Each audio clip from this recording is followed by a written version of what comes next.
पूरी सुविधा, पूरी व्यवस्था में बच्चों के ब्राइट फ्यूचर के लिए श्री राम इंटरनेशनल स्कूल, काको रोड, जहानाबाद। बिहार में कहते हैं कोई जीते कोई हारे, लेकिन मुख्यमंत्री नीतीश कुमार ही रहते हैं। ये तो आप देखते ही आए हैं। और इस बार के 2025 के चुनाव में तैयारी काफ़ी ज़ोरदार है। कार्यकर्ता सम्मेलनों का पूरा समझिए कि एक हुजूम लग रहा है। बिहार के तमाम ज़िलों में कार्यकर्ता सम्मेलन ज़ोर शोर से किया जा रहा है। जहानाबाद में भी 8 दिसंबर को कार्यकर्ता सम्मेलन आयोजित है।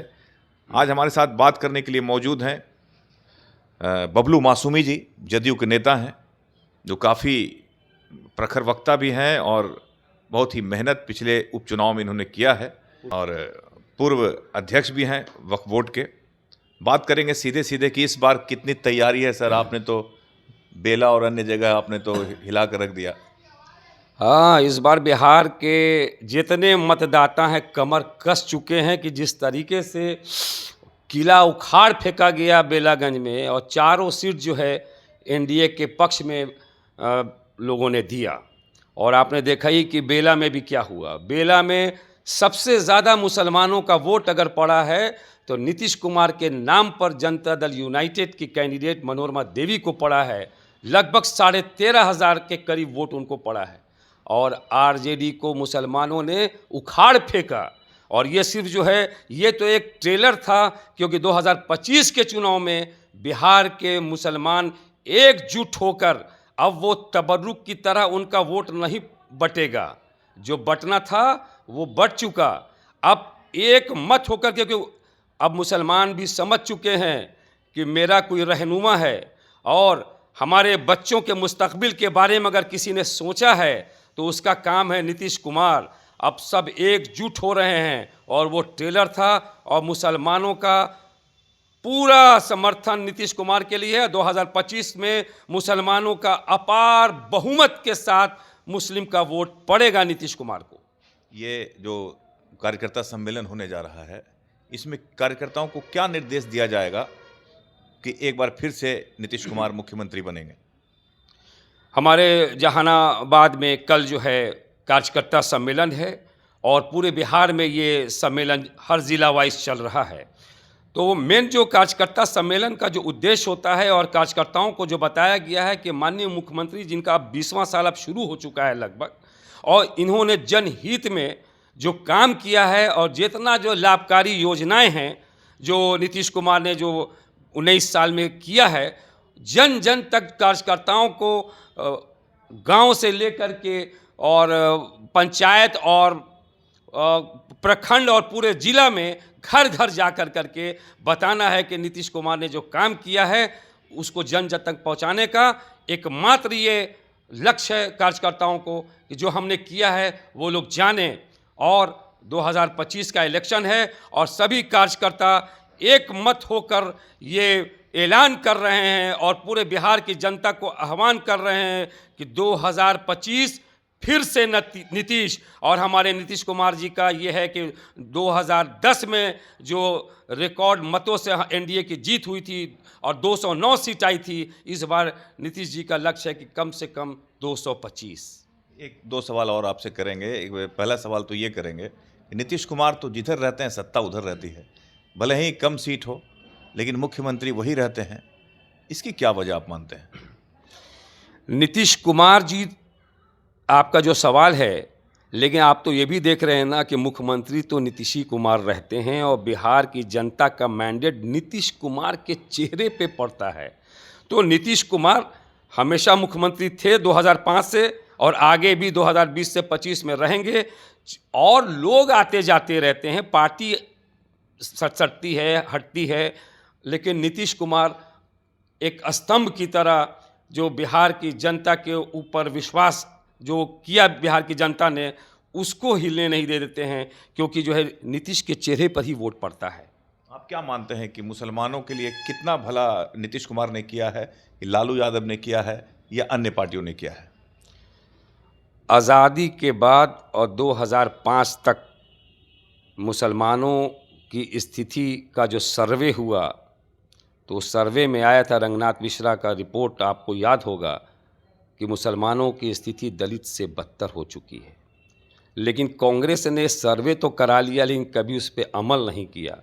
नीतीश कुमार जी ने जब 2005 में बागडोर संभाली तो उन्होंने सबसे पहले सर्वे कराया कि जो दलित, महादलित और अल्पसंख्यक में दबे कुचले लोग थे, उन लोगों का सर्वे का रिपोर्ट जो आया और रंगनाथ मिश्रा के रिपोर्ट के आधार पे जो उन्होंने काम किया है वो नीतीश कुमार ने किया है, किसी और पार्टी ने नहीं किया है। और उन्होंने शिक्षा के क्षेत्र में और टोला सेवक और तालीमी मरकज़ को जो लेके चले हैं, जो 5-6% लोग जो हैं बच्चे जो स्कूल से बाहर थे, आज 1% से भी कम रह गए हैं मुसलमान के बच्चे और दलित के बच्चे, और सबको स्कूल में जाके शिक्षा दिलाने का काम किया। और मुसलमानों के लिए जो उन्होंने काम किया है वो एक इतिहास रचा है और पीढ़ी दर पीढ़ी याद करेगी कि नीतीश कुमार ने जो मुसलमानों के लिए काम किया है आज़ादी के बाद किसी पार्टी ने काम नहीं किया। उसका सबसे छोटा सा एक मैं मिसाल, एक उदाहरण दे दूं कि मुसलमानों का वोट ले करके ठगने का काम किया है,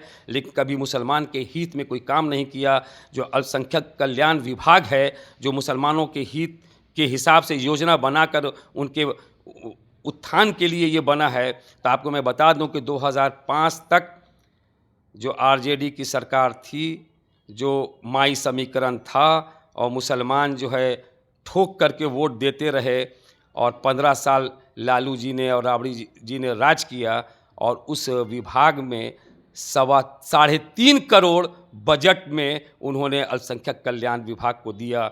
और जब हमारे नेता नीतीश कुमार जी बने तो वो 3.5 करोड़ से बढ़ करके आज 700 करोड़ रुपया अल्पसंख्यक कल्याण विभाग को मिल रहा है। और जो हर क्षेत्र में जो है, चाहे वो छात्रावास हो, चाहे वो किसी भी क्षेत्र में देखिए, मुसलमान के डेवलपमेंट के लिए वो सारा योजनाबद्ध जो वो काम हो रहा है। और मुसलमान के बच्चे पढ़ भी रहे हैं और उनके स्कॉलरशिप भी मिल रहा है। जो 2600 बच्चे जो 2007 में मैट्रिक पास करते थे, आज लगभग 38,000 बच्चे मैट्रिक में फर्स्ट डिवीज़न कर रहे हैं, क्योंकि 10,000 का वो प्रोत्साहन राशि। फिर भी मुसलमान जो है उस रेशियो में वोट नहीं करता है, जैसा कि आपके एक बड़े नेता ने स्टेटमेंट दिया था जो काफ़ी वायरल हुआ था।